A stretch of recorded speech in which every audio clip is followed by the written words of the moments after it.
warahmatullahi wabarakatuh. Bertemu lagi kita dalam pembelajaran Pancasila dan Kewarganegaraan di kelas 8 tentang kedudukan dan fungsi Pancasila.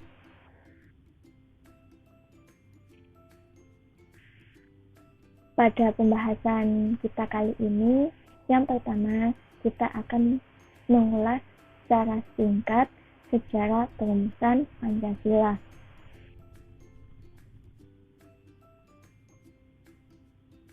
Pancasila pertama kali ditemukan dalam kitab Sutasoma karangan Empu Tantulas, dikenal sejak zaman kerajaan Majapahit kuno.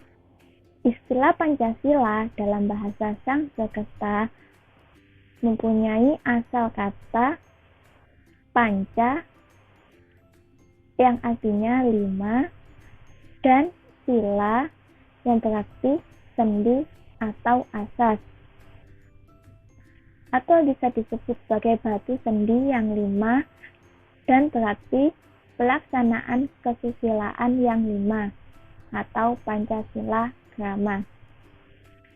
Dan Pancasila juga memiliki dua pengertian, berbatu sendi yang 5 dan pelaksanaan kesusilaan yang 5, yaitu terdiri atas yang pertama, dilarang melakukan kekerasan, kedua, dilarang mencuri, ketiga, dilarang berjiwa dengki, keempat, dilarang berbohong, dan yang kelima, dilarang mabuk atau minum minuman keras.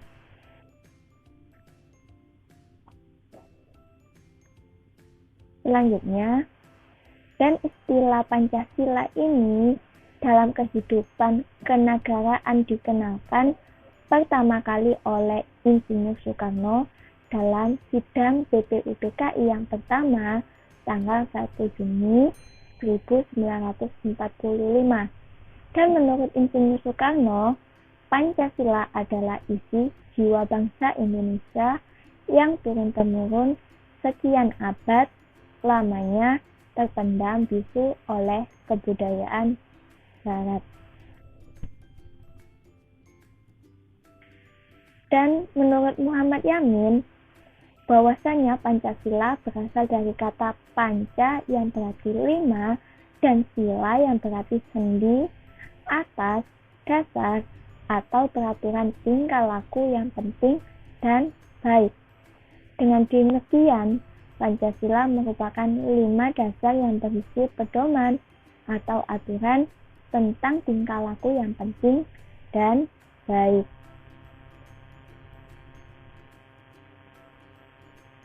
Dan Pancasila sejak tanggal 18 Agustus 1945 telah ditetapkan sebagai dasar negara Indonesia sebagaimana tertuang dalam alinea keempat pembukaan Undang-Undang Dasar Negara Republik Indonesia tahun 1945. Secara umum, fungsi dan peranan Pancasila menurut ketetapan MPR nomor 3/MPR/2000 tentang sumber hukum nasional dan tata urutan perundangan dinyatakan bahwa Pancasila berfungsi sebagai dasar negara. Maksudnya bahwa Pancasila digunakan sebagai dasar untuk mengatur penyelenggaraan ketatanegaraan negara yang meliputi bidang ideologi, politik, ekonomi, sosial budaya, dan pertahanan keamanan.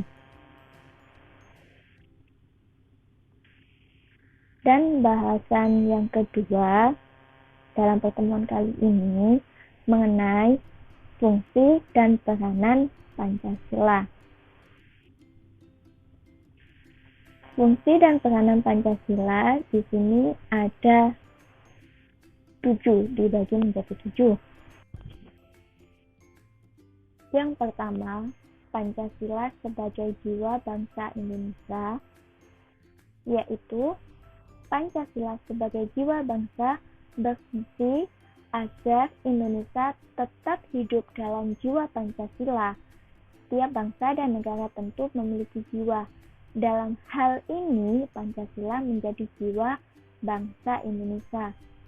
Pancasila sendiri telah ada sejak bangsa Indonesia lahir, yaitu sejak proklamasi kemerdekaan. Yang kedua, Pancasila sebagai kepribadian bangsa memiliki fungsi sebagai hal yang memberikan corak khas bangsa Indonesia dan menjadi pembeda yang membedakan bangsa kita dengan bangsa yang lainnya. Dan yang ketiga, Pancasila sebagai sumber dari segala sumber hukum, yaitu Pancasila sebagai sumber hukum yang mengatur segala hukum yang berlaku di Indonesia. Semua hukum harus tunduk dan bersumber dari Pancasila. Setiap hukum tidak boleh bertentangan dengan Pancasila. Dan setiap sila Pancasila merupakan nilai dasar, sedangkan hukum adalah sebagai nilai instrumental atau penjabaran dari nilai dasar. Dan yang keempat yaitu Pancasila sebagai perjanjian luhur. Pancasila sebagai perjanjian luhur telah berfungsi dan disepakati melalui sidang PPKI pada tanggal 18 Agustus 1945. Walaupun disahkan Pancasila hanya oleh sebuah panitia, Pancasila disahkan oleh PPKI, tetapi PPKI sebenarnya adalah sebuah badan yang mewakili suara rakyat. Jadi, Pancasila merupakan hasil perjanjian bersama rakyat.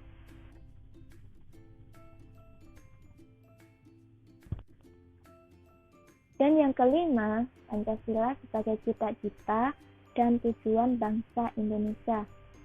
Pancasila sebagai cita-cita bangsa memiliki fungsi untuk menciptakan masyarakat yang adil dan makmur. Dan yang keenam, fungsi dan kedudukan Pancasila yaitu sebagai satu-satunya asas dalam kehidupan berbangsa dan bernegara. Pancasila sebagai satu-satunya asas adalah sebagai konsekuensi ditetapkannya Pancasila oleh bangsa Indonesia sebagai dasar negara dan juga merupakan perwujudan pelaksanaan Pancasila secara murni dan konsekuen. Dan yang terakhir, Pancasila sebagai moral pembangunan. Pancasila dijadikan kerangka, acuan, tolak ukur, parameter, arah, dan tujuan dari pembangunan. Oke, sekian pertemuan kita hari ini. Apabila ada salah kata, mohon dimaafkan. Wassalamualaikum warahmatullahi wabarakatuh.